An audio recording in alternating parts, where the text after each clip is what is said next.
நம்ம தளபதி விஜய் அவர்களுடைய ஜனநாயகன் படத்தினுடைய ஆடியோ லான்ச் அப்படிங்கிறது இப்போ மலேசியாவில் லைவாக நடந்துட்டு இருக்க தான் சொல்லியிருக்கணும். ஸோ இந்த நிலையில் ஆடியோ லான்ச்சுக்கு வந்து 3 முக்கியமான கெஸ்ட் அட்லி, நெல்சன், லோகேஷ் அவங்களோட ஸ்பீச்சஸை கொடுத்து முடிச்சிட்டாங்க. ஸோ நம்மளோட சேனல்லே பார்த்தீங்கன்னா அட்லி அண்ட் நெல்சன் என்ன ஆடியோ லான்ச்சில் பேசியிருக்காங்க அப்படிங்கிறத பற்றி வீடியோ வந்து போட்டிருக்கோம். ஸோ பார்க்காதவங்க மறக்காமல் செக் பண்ணி பாருங்கள். ஸோ இந்த வீடியோவில் நம்ம லோகேஷ் கனகராஜ் அவர்கள் ஜனநாயகன் படத்தினுடைய ஆடியோ லான்ச்சில் என்ன பேசியிருக்காரு அப்படிங்கிறத பற்றி தான் பார்க்க போகிறோம். ஸோ ஆக்சுவலி பார்த்தீங்கன்னா ஃபஸ்ட்டு வந்து மைக் வந்து நம்ம லோகேஷ் கனகராஜ் அவர்கிட்ட தான் கொடுத்தாங்க. ஃபஸ்ட்டு நீங்கள் பேசுங்கன்னு. பட் நம்ம லோகேஷ் கனகராஜ் அவர்கள் ஃபன்னியாக வந்து பார்த்தீங்கன்னா நெல்சன்கிட்ட கொடுத்து முதல்ல நீங்கள் பேசுங்க, நீங்கள் பேசி முடிச்ச பிறகு நான் பேசுகிறேன் அப்படின்னு சொன்னார். ஸோ ஃபஸ்ட்டு வந்து பார்த்தீங்கன்னா நெல்சன் வந்து பேசி முடிச்சார். அதுக்கப்புறம் தான் பார்த்தீங்கன்னா நம்ம லோகேஷ் கனகராஜ் அவர்கள் வந்து பேசினார். ஸோ ஜென்ரலாக நம்ம லோகேஷ் கனகராஜ் அவர்கள் அவரோட படத்துக்குரிய ஆடியோ லான்ச்சாக இருக்கட்டும், அது மட்டும் இல்லாமல் அவருக்கு ஏதாவது ஈவெண்ட்டில் வந்து அவார்டு ஏதாவது கொடுக்குறாங்க அப்படின்னாலே ரொம்ப வந்து பேச மாட்டார்.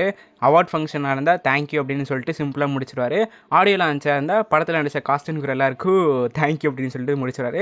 ஸோ இந்த ஸ்டேஜில் வந்து பார்த்திங்கன்னா ஜனநாயகன் படத்தில் நடித்த எல்லா காஸ்டியூம்களுக்கும் என்னோட வாழ்த்துக்கள், ஜனநாயகன் படம் வெற்றி பெற என்னுடைய விஷஸ் அப்படிங்கிறத வந்து ஷேர் பண்ணியிருந்தாங்க. ஸோ அது மட்டும் இல்லாமல் விஜயனாக்கு ஃப்யூச்சரில் நிறையா பெரிய பெரிய ஆசைகள்லாம் இருக்குது. அந்த ஆசைகள் எல்லாமே நிறைவேற என்னுடைய மனமார்ந்த வாழ்த்துக்கள் அப்படிங்கிறத நம்ம லோகேஷ் கனகராஜ் அவர்கள் பதிவு பண்ணியிருக்காரு. ஸோ கடைசியாக வந்து ஆங்கர்ஸ் ஒரு சில கேள்விகள் வந்து கேட்டாங்க. என்ன கேட்டாங்க அப்படின்னா, விஜய் சார் கிட்டேருந்து ஒரு விஷயம் நீங்கள் வாங்கணும் அப்படின்னா எந்த விஷயம் வாங்குவீங்க அப்படின்னு கேட்டதுக்கு, ஸோ சைட்லேருந்து இன்னொரு ஆங்கர் வந்து பார்த்தீங்கன்னா ஷூட்டிங் டேட்ஸ் அப்படின்னு ஃபன்னியாக ஒரு கெஸ்டர் மாதிரி வந்து சொன்னாங்க. நம்ம லோகேஷ் கனகராஜ் சிரிச்சுட்டு விட்டாங்க.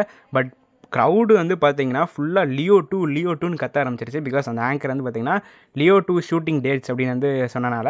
ஸோ அதுக்கப்புறம் நம்ம லோகேஷ் கனகராஜும் பார்த்தீங்கன்னா அதுக்கு ரெஸ்பாண்ட் வந்து பண்ணார். ஸோ என்ன பண்ணார் அப்படின்னா, ஒரு கற்பனையாக நான் வந்து சொல்கிறேன், ஒரு வேளை லியோ 2க்கு நான் டேட்ஸ் கேட்டேன் அப்படின்னா விஜய் சார் வந்து பிளட்டி ஸ்வீட் அப்படின்னு சொல்லுவார் அப்படின்னு லோகேஷ் கனகராஜ் சொன்னார். ஸோ சொல்லிவிட்டு அந்த கொஸ்டினுக்கான பதிலே சொன்னார். விஜய் சார் கிட்டேருந்து ஒரு விஷயம் நான் வாங்கணும் அப்படின்னா நிறையா விஷயங்கள் வாங்கலாம்.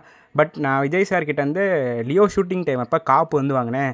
ஸோ அவர்கிட்டருந்து காப்பு வாங்கினேன், அதை வந்து கொடுக்கணும் அப்படின்னு அவரும் வந்து லைட்டாக ஒரு ஃபன்னி கெஸ்ட் எல்லாம் சொல்லியிருந்தார். அப்படி தான் சொல்லியாங்க. ஸோ கடைசியாக வந்து பார்த்திங்கன்னா விஜய் சார் வந்து ஒரு விஷயத்தில் மாஸ்டர் அப்படின்னா எந்த விஷயத்தில் மாஸ்டர் அப்படின்னு வந்து கேட்டதுக்கு, எனக்கு பர்சனலி விஜய் சாரோட டான்ஸ் வந்து பிடிக்கும். எனக்கு தெரிஞ்சு இண்டஸ்ட்ரியிலே one of the best dancer Vijay sir அப்படின்னு சொல்லி நம்ம லோகேஷ் கனகராஜ் அவர்களுடைய ஸ்பீச் வந்து முடிச்சிருப்பார். ஸோ லோகேஷ் கனகராஜ் அவர்களுடைய இந்த ஸ்பீச் பற்றினா உங்களுடைய கருத்துக்கள் என்ன அப்படிங்கிறத மறக்காமல் கீழே கமெண்ட் பாக்ஸில் பதிவு பண்ணி போங்க. இந்த வீடியோவில் நான் இதோட முடிச்சுக்கிறேன். அடுத்த வீடியோவில் சந்திக்கும் வரை நான் உங்கள் என்கே. நன்றி, வணக்கம்.